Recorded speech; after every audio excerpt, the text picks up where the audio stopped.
You want to see how I achieve this fried melluzza fish? Watch this video so you don't miss out. I garnish mine with leg.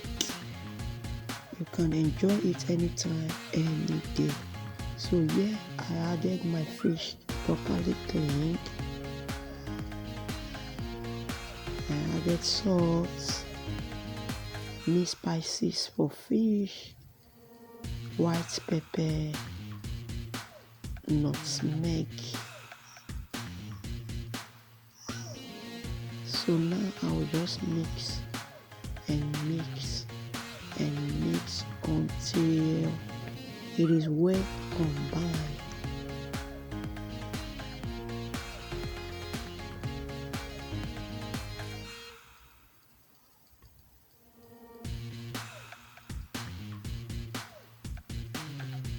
I'll cover with a fling and put inside my fridge for 3 hours.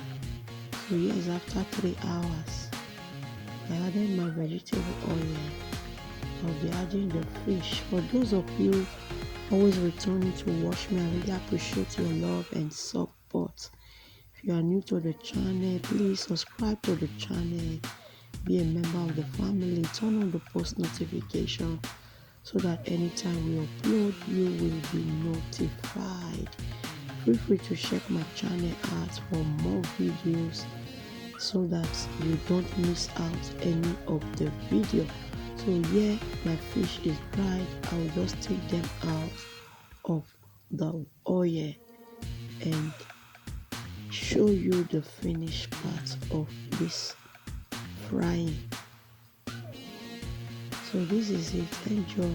Thank you for watching. See you in my next one. Bye.